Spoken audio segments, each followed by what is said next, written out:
Okay, so before going ahead with next theoretical topic, तो हमने जो अब तक सीखा है उसका हम यूज कहाँ पे है, मतलब न्यूमेरिकल्स देख लेंगे।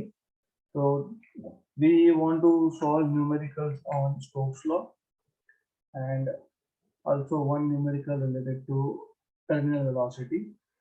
So let's start with example 2.18. A steel ball with radius 0.3 mm is falling with velocity of 2 meter per second at a time t through a tube filled with glycerin having coefficient of viscosity 0.833 Newton second per meter square. Determine viscous force acting on the steel ball at that time. So you have been given, first of all, what is radius 0.3 mm, मतलब 3 into 10 power minus 4 meter radius of the ball. Velocity of the ball is 2 meter per second. Coefficient of viscosity of glycerin, ball जो है वो glycerine में fall हो रहा है। Glycerine का viscosity दिया है आपको 0.833 न्यूटन सेकेंड पर मीटर स्क्वायर।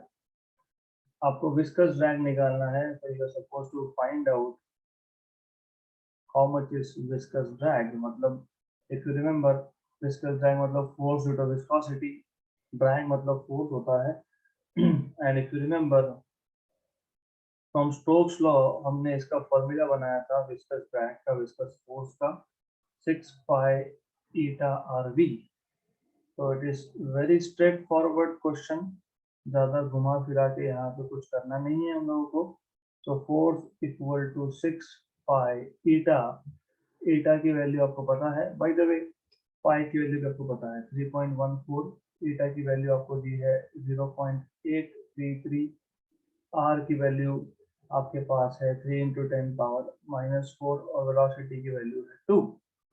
तो 2 into 3 is 6, 6 into 6 is 36, 36 into roughly 3, 110 roughly, क्योंकि 36 into 3 करोगे तो you know what it turns out to be 108, और ये 6 into 6 36 into 3, 3.14 है ना, 3.14, okay, 3.14, this is 36, so this is 36।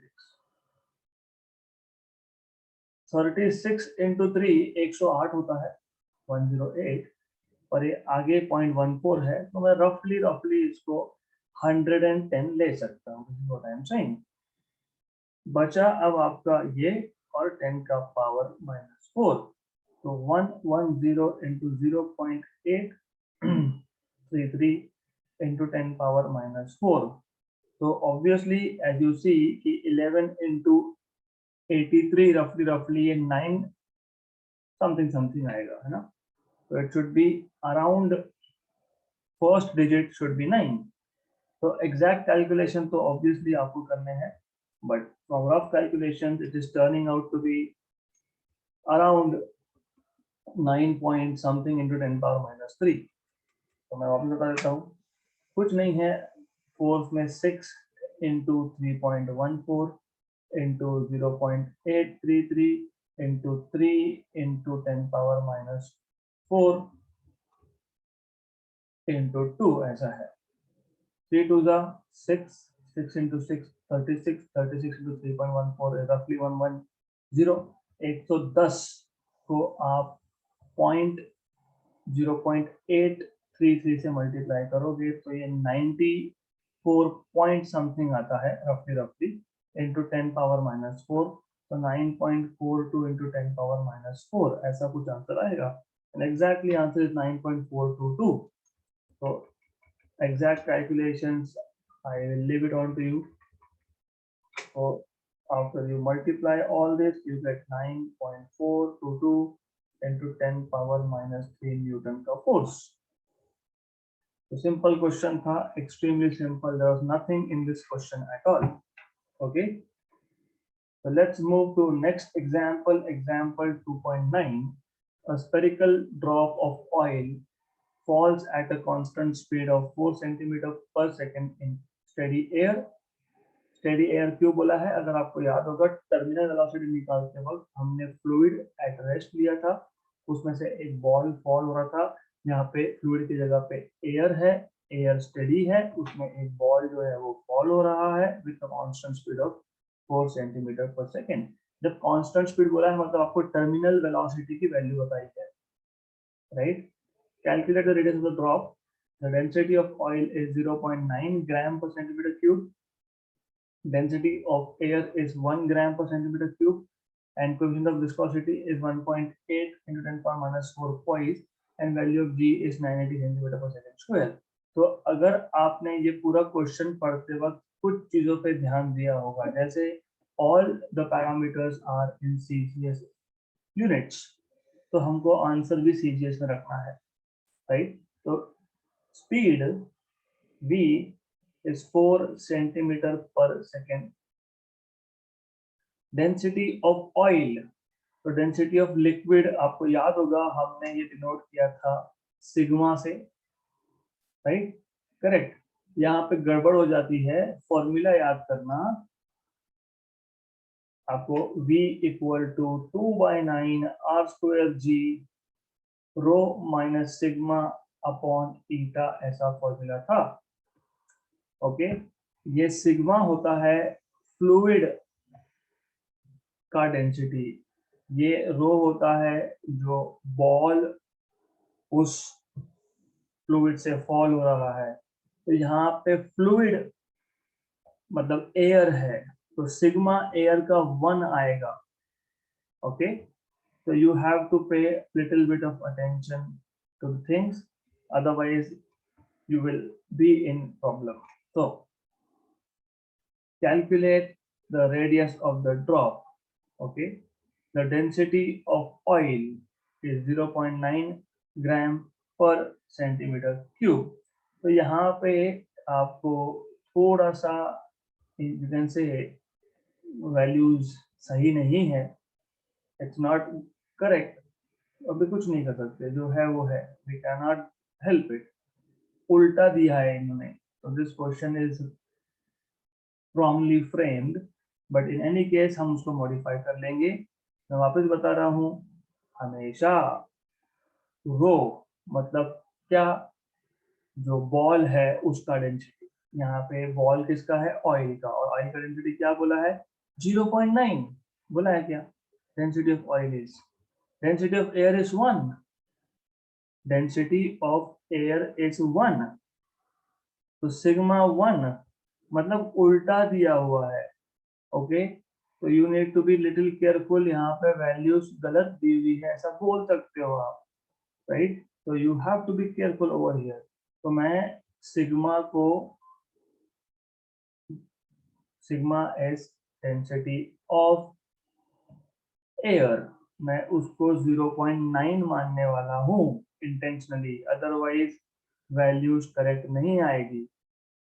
Good, तो आई विल से उल्टा, I will say density of air is density of oil is, मैं ऐसा करने वाला हूँ because question is not correct.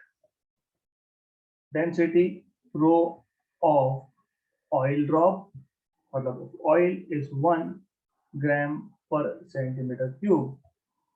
Coefficient of viscosity eta is 1.8 into 10 power minus 4,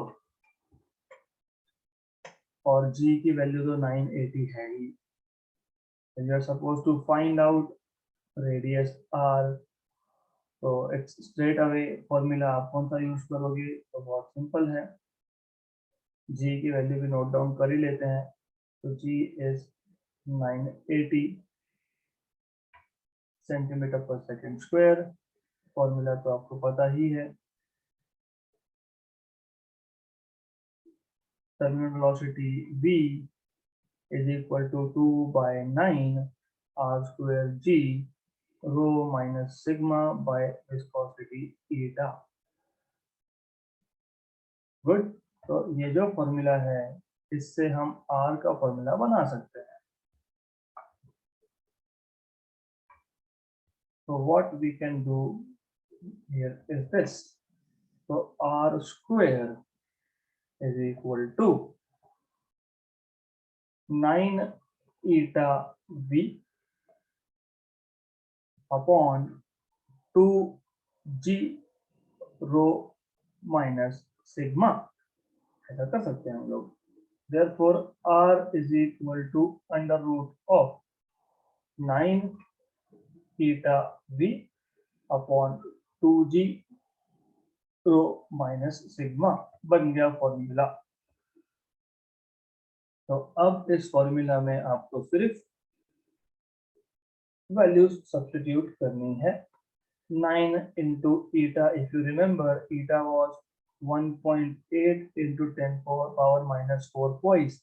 Poise ये CGS unit है, coefficient of viscosity का, जैसे न्यूटन सेकंड पर मीटर स्क्वायर ये SI यूनिट है, वैसे poise ये CGS यूनिट है. So this is CGS into V.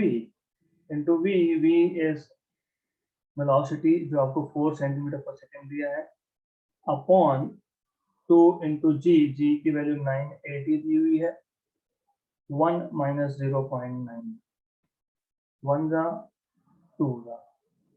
Okay, तो ये आपके पास आ जाएगा अंडर रूट ऑफ 9 into ये 1.8 into 2 is 3.6, that is 36 into 10 power minus 1, तो 10 power minus 5 आ गया, या फिर 10 power minus 1 रखोगे तो भी चलता है, into 10 power minus 4 upon 980 into 1 minus 0.9 is 0.1.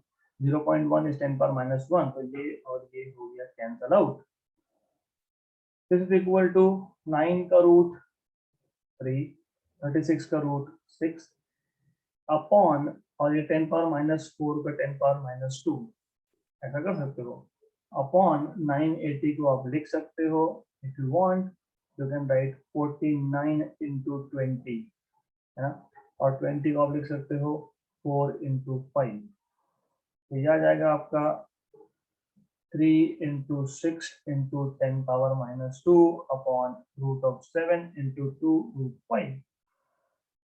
49 का रूट 7, 4 का रूट 2 और रूट 5 को रूट 5 रखा है, तो 1 जा 3 जा, तो 9 by 7 root 5 10 power minus 2. ये बाकी आपको करना पड़ेगा. तो 9 by 7 root 5 into 10 power minus 2. This calculation you are supposed to do. So I will take advantage of doing it on calculator, but you are not supposed to do that. आपको log tables से करना पड़ेगा. And I remember one of you telling me that I should take a session on how to use log tables, तो वो भी हम लोग जल्दी से करेंगे. We will take a session on how to use log tables also. So 9 divided by 7, just a minute, 9 divided by 7 root 5, this is 0.5749. So 0.5749 into 10 power minus 2, ऐसा answer आ रहा है. So whatever it is, okay, तो जो भी answer आएगा centimetre में, you have to check for yourself. So this is what you should be getting. तो आपको ये आंसर मिलना चाहिए.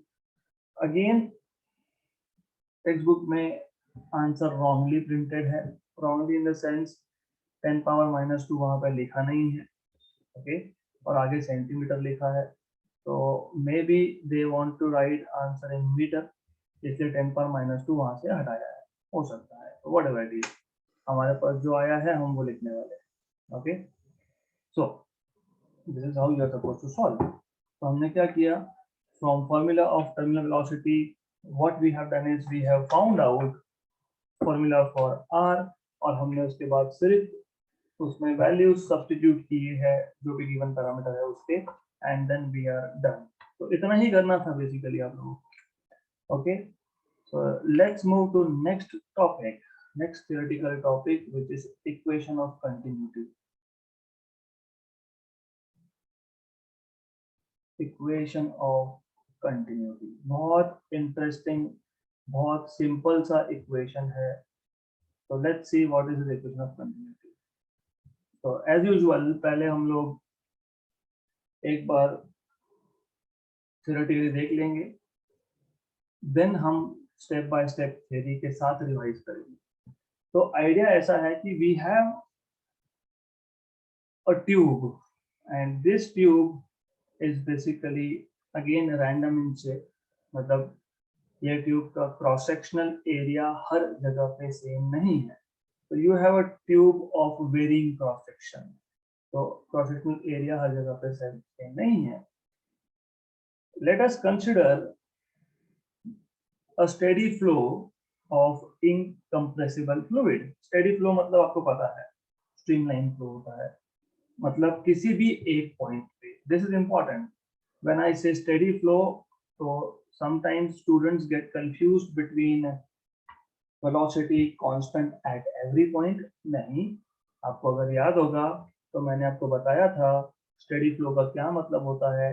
तो steady flow का मतलब सिर्फ इतना होता है कि at any given point A, velocity of all the particles flowing through A will be same। क्योंकि जब फ्लूइड फ्लो होता है तो पहला पार्टिकल आया A पे, वेलोसिटी कांस्टेंट, दूसरा पार्टिकल आया A पे, वेलोसिटी कांस्टेंट, तीसरा पार्टिकल आया A पे, वेलोसिटी स्टिल कांस्टेंट। मतलब A पॉइंट से जो भी और जितने भी पार्टिकल्स ऑफ द फ्लूइड या फिर molecules of the fluid flow होंगे, सारे के सारे मॉलिक्यूल्स का, पार्टिकल्स का स्पीड हमेशा सेम रहेगा ए पॉइंट पे। ए पॉइंट पे मैं बार बार बोल रहा हूँ, इसका मतलब ये नहीं होता कि दूसरे पॉइंट पे वेलोसिटी अलग नहीं हो सकता। तो बी पॉइंट पे वेलोसिटी अलग होगा लेकिन कांस्टेंट होगा। मतलब जब एग्जांपल लेते हैं, that is better, let's say हमारे पास पहले एक पार्टिकल आया, वो ए पॉइंट पे आया, तो उसका स्पीड सम वैल्यू 2 मीटर पर सेकेंड। फिर वही पार्टिकल आगे गया, बी पॉइंट पे आया, तो उसका वैल्यू मान लो 3 मीटर पर सेकेंड। ये पास हो गया, ट्यूब से बाहर चले गया। अब दूसरा पार्टिकल आ रहा है, ए पे आया 2 मीटर पर सेकेंड, बी पे आया 3 मीटर पर सेकेंड, बाहर गया। फिर तीसरा पार्टिकल आया।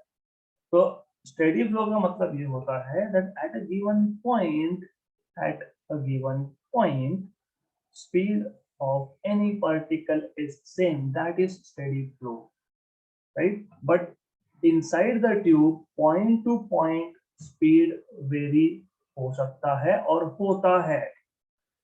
This is something you need to know, okay? Then और एक चीज आपको पता होना चाहिए, मैंने एक वर्ड यहाँ पे यूज किया, इनकम्प्रेसिबल। इनकम्प्रेसिबल, इनकम्प्रेसिबल फ्लूइड का मतलब होता है डेंसिटी कांस्टेंट।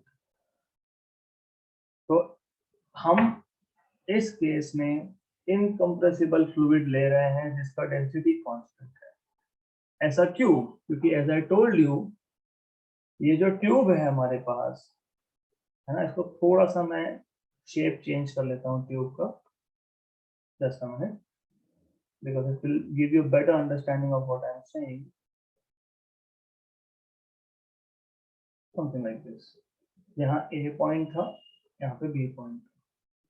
क्योंकि क्या हो रहा है, अगर आप देखोगे तो A पॉइंट पे जो क्रॉस सेक्शन है, A पॉइंट पे जो क्रॉस सेक्शनल एरिया है ये ज्यादा है, A1 it is greater. B point पे जो क्रॉस सेक्शनल एरिया है ये कम है। तो A1 cross sectional area at point A and A2 that is cross sectional area at point B is different, है ना, डिफरेंट है। तो यहाँ पे A1 है, तो वहाँ पे A2। तो इनकम्प्रेसिबल फ्लूइड का मतलब क्या, पहले ये समझ लो। देखो A पॉइंट पे जहाँ पे एरिया ज्यादा है, स्पेस ज्यादा अवेलेबल है। B पॉइंट पे जहाँ एरिया कम है तो स्पेस कम अवेलेबल है। तो द क्वेश्चन इज, क्या जब फ्लूइड A से B पे जाएगा तो क्या वो कंप्रेस होगा? अगर वो कंप्रेस होगा मतलब particles of that fluid will come closer to each other. मैं एक सिंपल एग्जांपल लेता हूँ, बहुत सिंपल एग्जांपल लेता हूँ तो आपको समझेगा। मान लो आप क्लास में हो, now you have around 40 benches and you 40 people can sit one on one bench, है ना? और 40 बच्चे आ गए तो क्या होगा, एक बेंच पे 2 लोग बैठे, वॉल्यूम सेम है ना, नंबर बढ़ गया तो डेंसिटी बढ़ गया मतलब, और 40 आ गए तो अब एक बेंच पे 3 बैठोगे, वॉल्यूम सेम है लेकिन डेंसिटी बढ़ गया क्योंकि नंबर बढ़ गया, करेक्ट, राइट। तो ये एक तरीका है कि वॉल्यूम सेम होता है, नंबर बढ़ते जाता है तो डेंसिटी इंक्रीज होता है, because you already know density is number या फिर mass upon volume, you already know this. Volume constant रखा है तो density is proportional to mass, जैसे जैसे मास बढ़ेगा डेंसिटी बढ़ेगा, या उल्टा भी हो सकता है, मास कांस्टेंट रखा है आपने, वॉल्यूम कम होते जा रहा है, वॉल्यूम इज रिड्यूसिंग, तो यहाँ पे वही केस है, यहाँ पे क्रॉस सेक्शन बड़ा है और ऊपर क्रॉस सेक्शन कम है, मतलब स्पेस कम है, तो क्या वाटर के या फ्लूइड के particles they are coming closer to each other, if yes then that fluid is called as compressible fluid, जो कंप्रेस होता है, जिसका डेंसिटी कांस्टेंट नहीं होता है, ओके।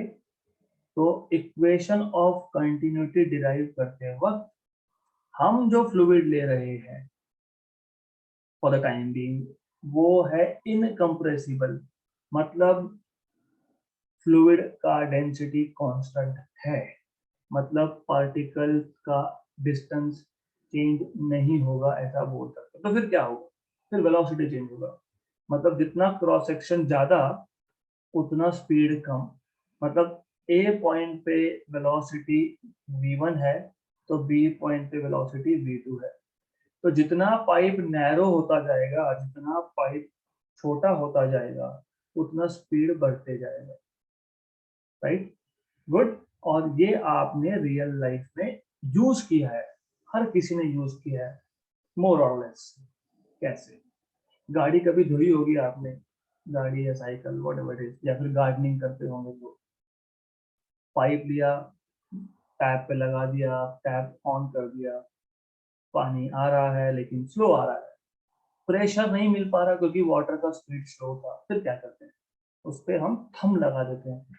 थंब लगाने से क्या किया आपने, आपने उस पाइप के क्रॉस सेक्शन को छोटा कर दिया क्योंकि आपने थंब लगा दिया, मतलब आप क्या करते हो, यहाँ पे थंब लगा देते हो तो क्रॉस सेक्शन कम कर रहे हो बेसिकली।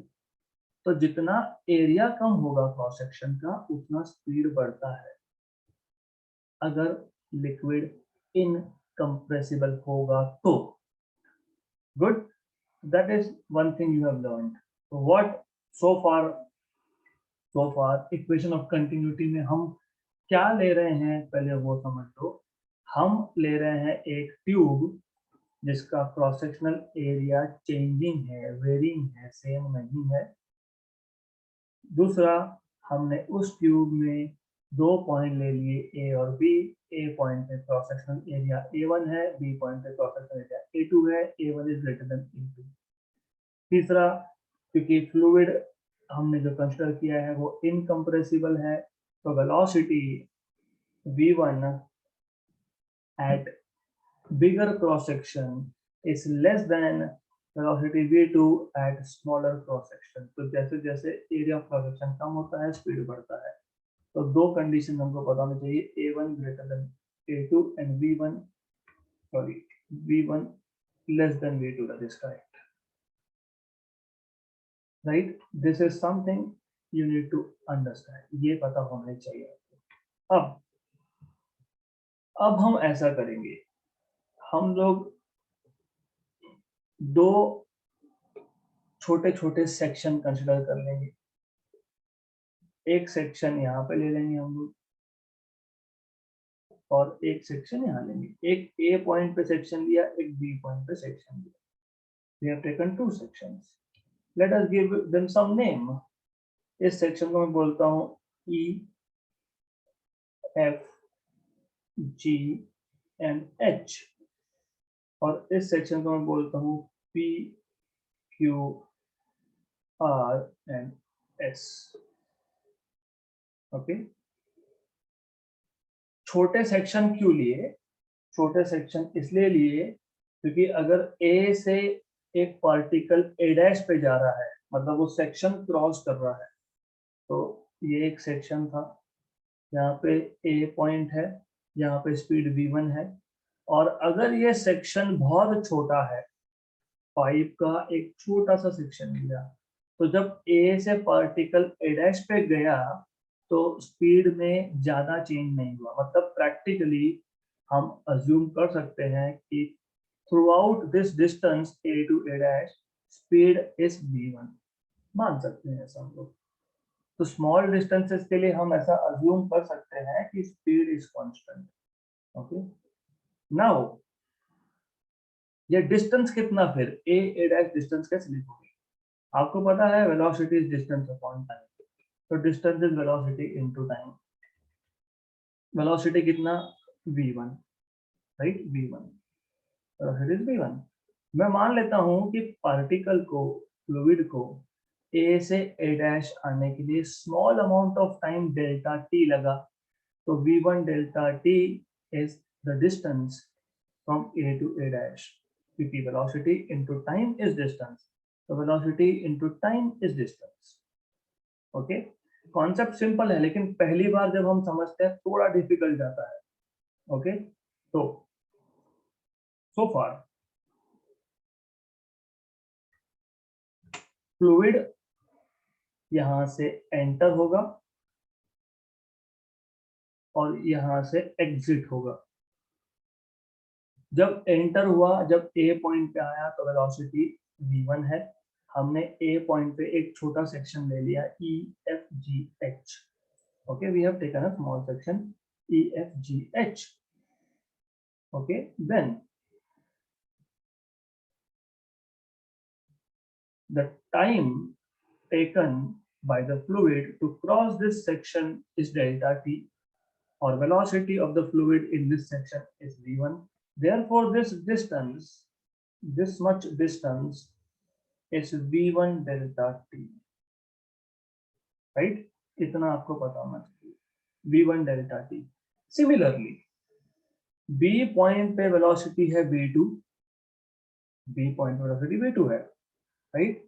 सेम टाइम में, सेम डेल्टा टी टाइम में, ये जो पार्टिकल बी पे होगा वो कितना डिस्टेंस कवर करेगा? वो कवर करेगा v2 delta T, again by the same logic, distance is velocity into time, right? Good, ये पहले समझ में आना चाहिए आपको। नाउ हमें देखना है how much is the mass, कितना ग्राम, कितना किलोग्राम, कितना ग्राम या कितना किलोग्राम ऑफ फ्लूइड एंटर किया थ्रू सेक्शन ए। तो इस सेक्शन से इन टाइम डेल्टा टी कितना फ्लूइड एंटर किया, और इस सेक्शन से in the same time delta T कितना फ्लूइड एग्जिट हुआ यहाँ से। ओके, तो how much is the fluid entering और leaving section EFGH in time delta t entering, and how much fluid is leaving through section PQRS in time delta t। how much मतलब volume नहीं, मास। Text book में गलत लिखा हुआ है, volume बोला है उन्होंने। अब गलत कैसे बता देता हूँ मैं आपको, देखो, mass entering the tube,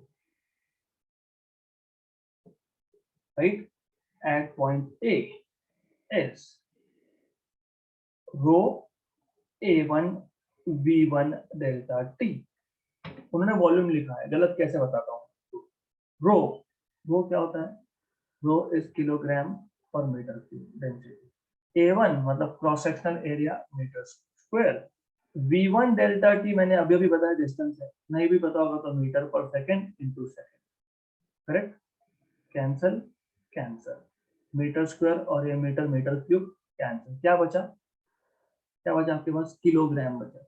kilogram volume होता है क्या, नहीं, मास होता है, करेक्ट। तो mass entering the tube at A is rho one नहीं लिखा मैंने, क्यों नहीं लिखा, क्योंकि मैंने पहले बता दिया ये इनकम्प्रेसिबल फ्लूइड है, यहाँ पे डेंसिटी चेंज नहीं होता है, मैंने पहले ही क्लियर कर दिया, तो इसलिए rho A1 V1 delta T, this is mass entering at point A, okay. In the same time interval, देखो क्या होता है, अब अगर आपके घर में पाइप है, ओके, यहाँ से पानी एंटर हो रहा है, यहाँ से पानी लीव हो रहा है, at any instant of time, कभी भी अगर आप देखोगे तो टोटल अमाउंट ऑफ फ्लूइड या total mass of fluid is always constant, हमेशा।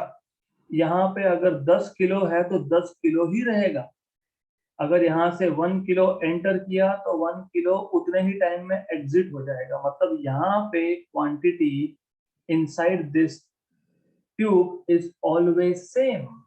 1 किलो एंटर हुआ, सेम टाइम में 1 किलो एग्जिट हुआ, 1 किलो एंटर हुआ, 1 किलो एग्जिट हुआ, 1 किलो एंटर हुआ, 1 किलो एग्जिट हुआ, ऐसा ही होता है वो, करेक्ट, राइट। तो हमको ये भी देखना पड़ेगा कि उतने ही डेल्टा टी टाइम में, इन the same time interval delta T, कितना मास एग्जिट, मतलब कितना मास लीव हुआ है, how much is the mass which is left. तो वो कैसे करते हैं, मास left from the tube at point B या फिर through point B is rho A2 V2 delta T, right.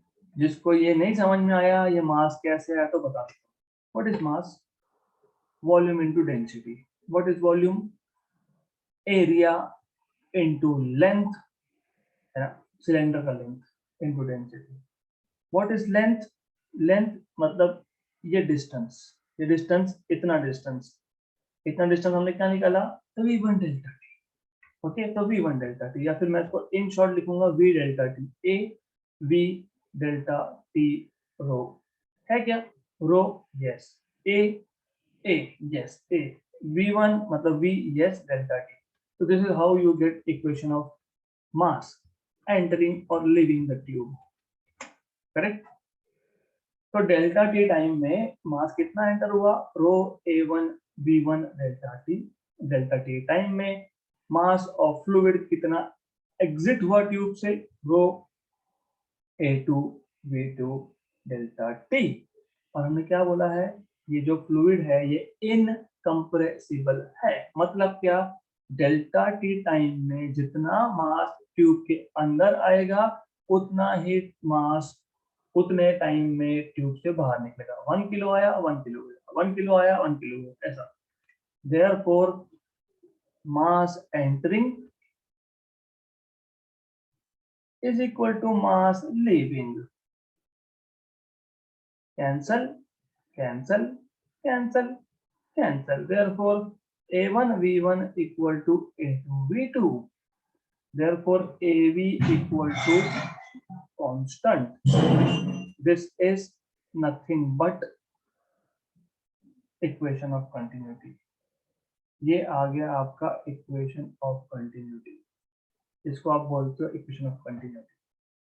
अब अगर मैं तीसरा सेक्शन ले लेता, कहीं पे भी लेता, बीच में लेता, यहाँ पे लेता, मेरी मर्जी, मैंने जहाँ भी लिया, यहाँ पे एरिया ऑफ क्रॉस सेक्शन अगर A3 है, वेलोसिटी V3 है, तो आप लिख सकते हो A1 V1 equal to A2 V2 equal to A3 V3।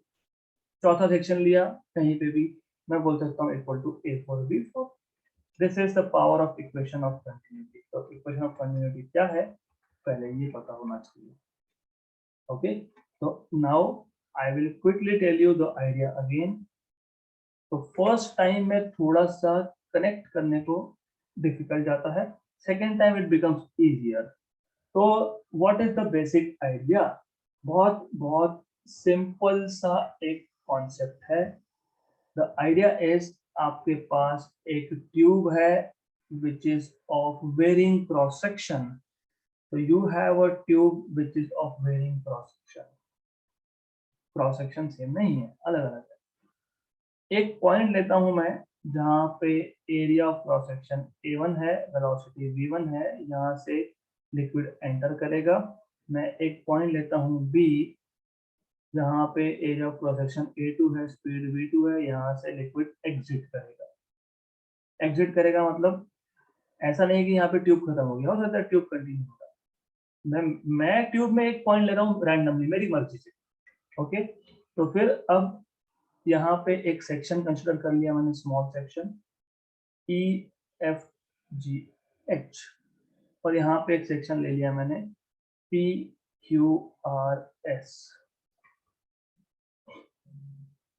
A point पे अगर वेलोसिटी V1 है तो ये जो डिस्टेंस है this is V1 delta T। So in time delta T the fluid at A will cover a distance of V1 delta T. Similarly, the fluid at B will cover a distance of V2 delta T in the same time interval delta T. Correct? Right? ऐसा है। Okay? हम को ये पता है, क्या पता है कि ये जो फ्लूइड है ये इनकम्प्रेसिबल है, इसका डेंसिटी चेंज नहीं होता। डेंसिटी चेंज नहीं होने का क्या मतलब है कि जितना डेल्टा टी टाइम में जितना मास m1 एंटर होगा उतना डेल्टा टी टाइम में उतना ही एग्जिट हो जाएगा। इसका मतलब इस ट्यूब में हमेशा total quantity of fluid is constant, क्योंकि कंप्रेस नहीं हो सकता। जैसे आपको मैं बता रहा था, आपके क्लास में आप 40 बच्चे हो, फिर और 40 डाल दिए, फिर और 40 डाल दिए, तो कंप्रेशन हो सकता है वहां पे। यहाँ पे कंप्रेशन पॉसिबल नहीं है, right? Correct?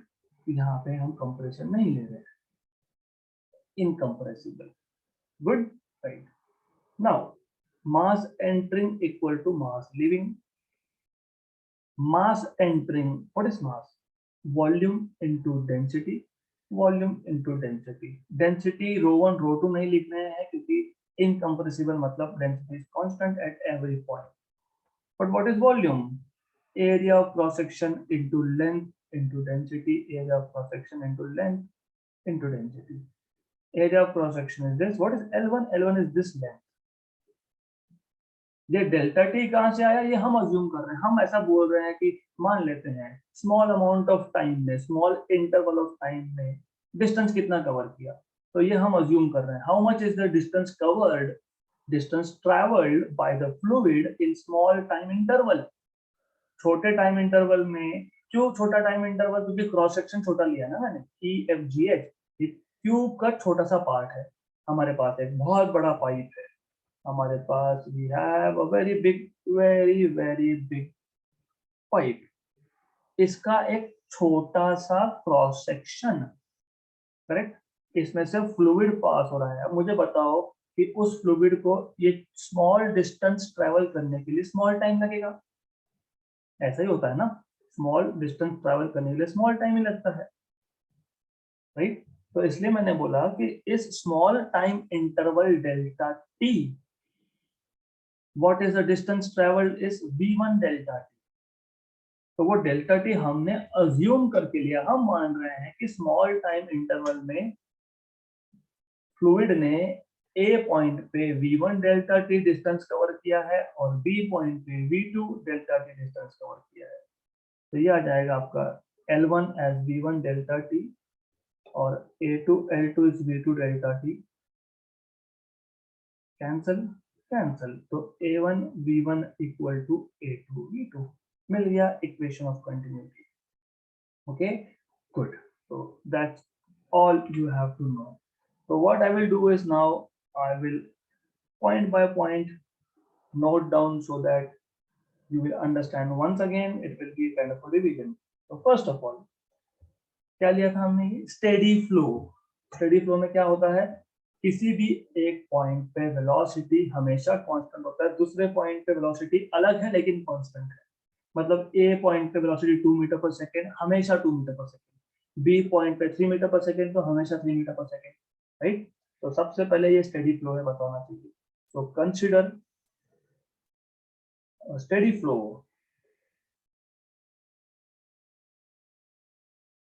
Of an incompressible fluid. Incompressible fluid नहीं बोला तो मतलब आप बता रहे हो कि डेंसिटी चेंज हो सकता है, यहाँ पे ऐसा नहीं दे रहा है। as shown in figure.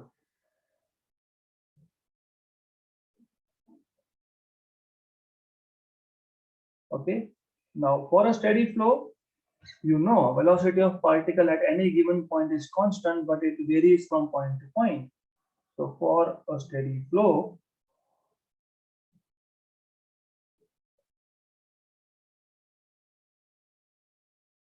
the velocity of particle or fluid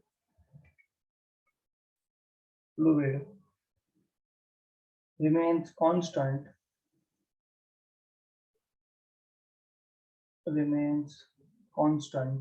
at a given point. At a given point, but it can vary from point to point. From point to point. Okay, then हमने क्या किया, हमने बोला consider cross sectional area A1 at point A and A2 at point B. So let A1 be the cross sectional area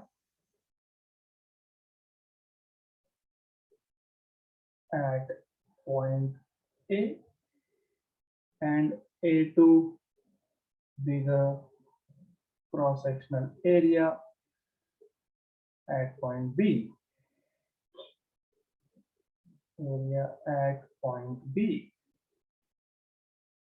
Okay, therefore A1 is greater than A2, right? So of course, therefore velocity V1 is less than V2 since velocity is inversely proportional to area. जितना area कम होगा उतना ज्यादा velocity होगा। क्यों? क्योंकि ऐसा होता है। We don't have to explain कर सकते हो आप, डेफिनेटली आप बोल सकते हो कि अगर एरिया ज्यादा है और लिक्विड फ्लूइड इनकम्प्रेसिबल है, इनकम्प्रेसिबल मतलब क्या, पार्टिकल टू पार्टिकल डिस्टेंस। मैं एग्जांपल बता देता हूँ आपको। हमारे पास एक फ्लूइड है लाइक दिस, ओके, ऐसा हमारे पास एक फ्लूइड है and this fluid is flowing. This is a fluid that we have which is flowing through a pipe, ऐसा है। अब ये हमारे पास पाइप है, something like this, correct. Okay, जब फ्लूइड स्मॉलर क्रॉस सेक्शन के पास जाएगा, मतलब when this fluid goes to smaller cross section, यहाँ पे जाएगा तो total area available is less और पार्टिकल को पास में आना भी अलाउड नहीं है। फिर क्या होगा, फटाफट particles will be told to go faster so as to maintain distance constant. तो किसी भी दो पार्टिकल में अगर डिस्टेंस कांस्टेंट रखना है तो this particle will have to go faster at smaller cross section. So because of less space, particles start moving faster at smaller cross section because the particles are not allowed to come closer to each other। मतलब density change होना अगर allowed नहीं है और space कम हो गया तो उस केस में पार्टिकल्स को फास्ट जाना पड़ेगा। तो नैरो क्रॉस सेक्शन पे वेलोसिटी बढ़ेगा, वाइडर क्रॉस सेक्शन पे वेलोसिटी कम होगा। इसको आप एज अ रूल याद रख लो, because we don't want to explain everything here, हमको जरूरत नहीं है एक्सप्लेन करने का, बस इतना पता होना चाहिए। V is inversely proportional to area for an incompressible fluid. That's it. This is all you have to say. अब हमने बताया था कि कितना मास एंटर हो रहा है, correct?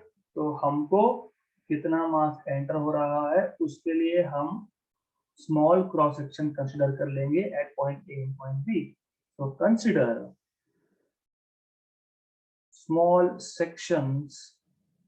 small section EFGH at point A and PQRS at point B. Good. So just a minute.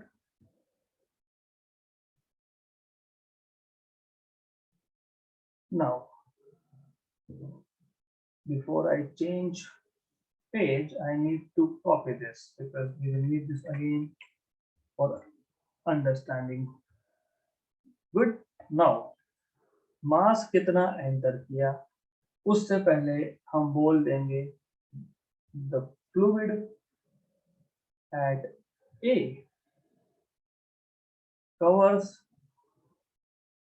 a distance of V1 delta T in small time interval delta T. Therefore distance B1 that is Hg या फिर EF is equal to V1 delta T. आप इसको D1 बोलो, आप इसको L1 बोलो, doesn't matter. Distance length से denote करो, डी से डिनोट करो, टी से डिनोट करो, कोई फर्क नहीं पड़ता, right? This part of notation, correct?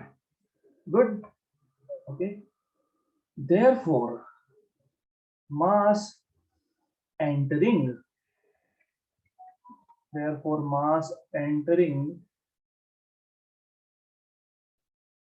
mass of the fluid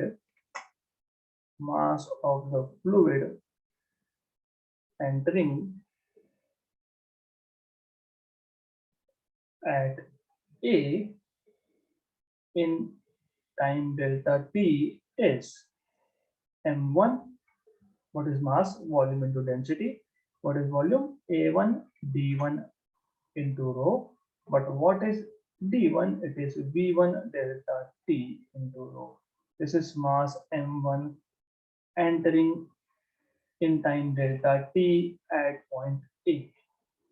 Question number 1, right? Similarly,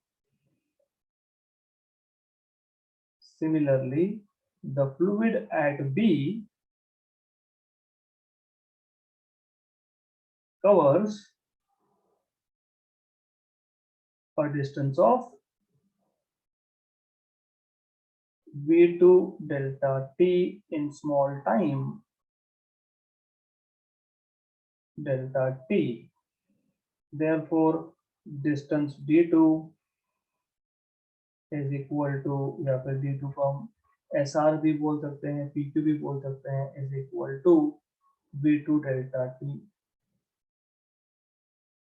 All right, now I don't need this, so bye bye.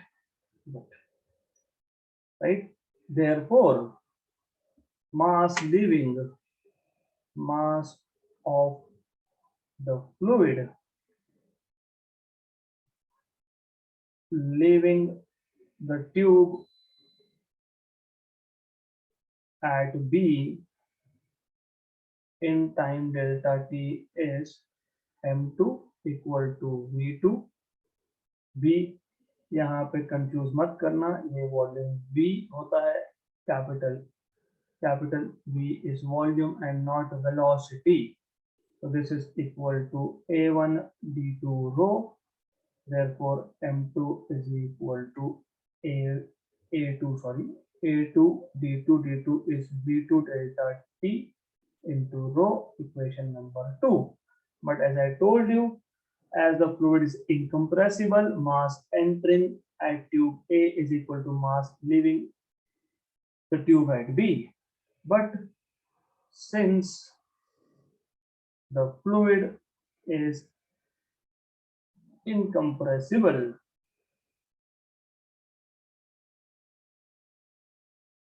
mass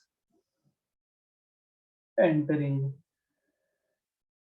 at A is equal to mass leaving from B.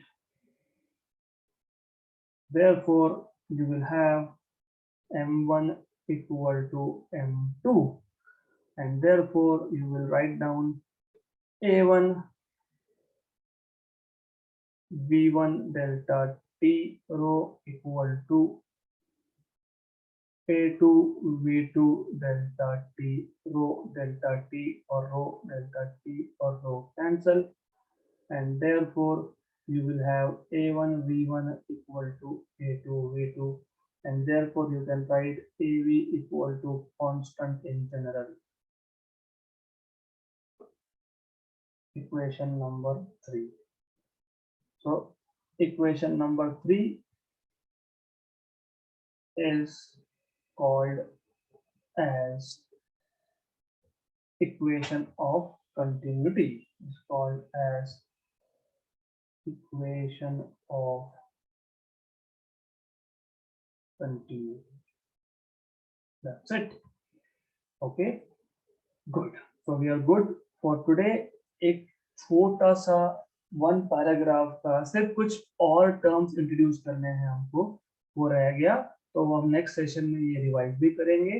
और वो दो term जिसको हम मास flux बोलते हैं और rate of flow बोलते हैं, वो दो इंट्रोड्यूस करेंगे, and then we will go ahead with Bernoulli's equation. तो माय एडवाइस इज कि आज पहले आप इक्वेशन ऑफ कंटिन्यूटी अच्छे से पढ़ लो, समझ लो। In short, equation of continuity आपको सिर्फ इतना बताता है कि पर सेकेंड पाइप में जितना मास एंटर करेगा उतना ही बाहर निकल जाएगा। That's it, this is what equation of continuity tells you, और कुछ भी नहीं है। सिर्फ थोड़े से टर्म्स ज्यादा इन्वॉल्व है, तो you may find it little difficult. Okay, alright, so we'll stop here for today and we'll continue with more in the next session.